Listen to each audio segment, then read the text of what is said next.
Kia ora, welcome to Cracking Up News. I'm Josh. And I'm Annalise. Today on Cracking Up News we have a boy who eats pencils and a story about the world's tallest building falling down.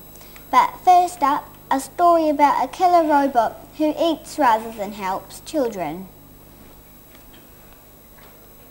At Crofton Downs Primary, students have been trialling a new money-saving invention, a robot designed to replace teachers.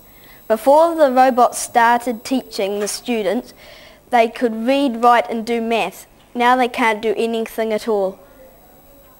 When the students asked for help, the robot just sat there eating Burger King and refusing to talk to them.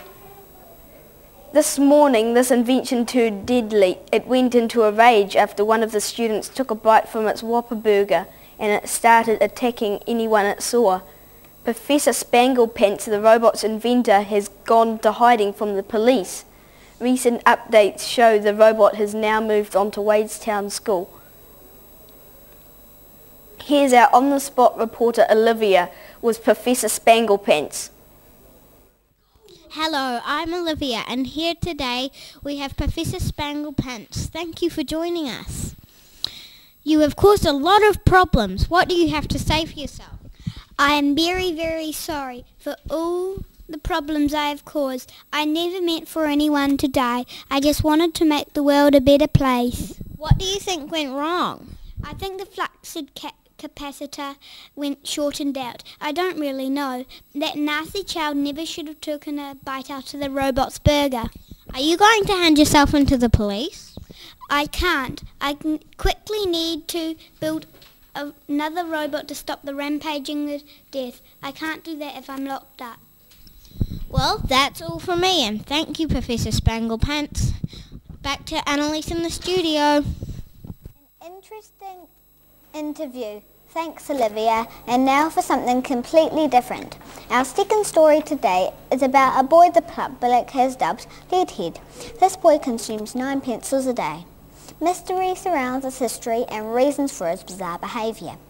Rumours have been spread that perhaps a falling tree killed someone in his family and that the pencil eating is some kind of revenge on wood.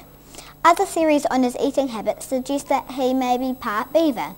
A leading expert on beavers has commented that his appetite for wood will only increase and that his family should be on the lookout for any signs that he is starting to build a dam. He is currently munching through 63 pencils a week and will have eaten 50,000 by the time he leaves university. Now over to our reporter Alia. Thank you, Annalise. Hi, I'm Alia and I'm here with Leadhead himself. Is it true that you're part beaver? Why, yes. I was caught by beaver poachers and raised by beavers. Then I was sold to an orphanage and my real parents came and took me home. Are you ever going to stop? No. Pencils are evil and I won't stop until every pencil is destroyed, demolished or digested. What do your parents have to say about all of this? They're very mad about the costs and concerned about my health, but most of all, they're just glad to have me back home. Thank you. Now back to Josh in the studio. Thanks, Alia, and now for something completely different. Yesterday in China, the world's tallest building collapsed when an earthquake, a tsunami and a hurricane hit the building simultaneously. Inspectors found that the bolts in the building had been made unstable by a screwdriver. Police have identified the main suspect as Professor Slobberfest. Slobberfest is one of the world's most evil scientists and is rumoured to be the president of the really bad people. According to Mad Science, the weekly newspaper for evil community, Slobberfest has just finished work on his natural disaster ray. Experts think that this invention, a ray gun powered only by mashed up sheep eyes, may have been the cause of the collapse. Let's cross to our on-the-spot reporter who has more on the situation. Over to you, Reef. Thanks, Josh, and I'm here with Mr. Chang, the building manager. So, Mr. Chang, have there been any deaths? The building was over 1 kilometre high. 10,000 people may be dead. Do you think Slobberfest and this natural disaster rate are responsible? Yes, I do think it was that evil man. Mainly because he sent me a letter this morning and all it says is, ah ha ha ha ha, signed Professor Slobberfest. Apparently the invention is powered by mashed up sheep eyes. Do you have any comment on that? I'm a building manager, not a vet, so not really, but I can imagine there must be a lot of blind sheep wandering around somewhere. Thanks for your time, Mr. Chang, and we will report to William on the weather. Thank you, Reef. Well, I must say that there are no natural disaster rays interfering with the weather here.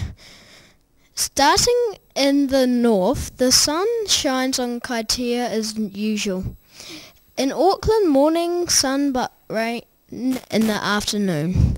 In Coromandel, the Bay of Plenty, light cloud, 18 degrees. In Hamilton, rain keeps your high to 14 degrees. Rotorua, Taupo, thunderstorms and chilly temperatures. Napier, Hastings, a sunny day and 26 degrees. In New Plymouth, an overnight low of -4 brings fresh snow and a beautiful day. From Wanganui to Palmerston North, cloudy with warm temperatures. In the capital, head to the beach, enjoy your sunny high of 28 degrees. That's all for me for now. Good night, New Zealand. Catch you tomorrow. Back to the news desk with Josh and Annalise. Thanks, William. Thanks, William. I think I will have to head to the beach tomorrow looking at all the good weather. Thank you for watching and we'll see you again next time. From the whole team at Cricking Up News. Goodbye. Nehora.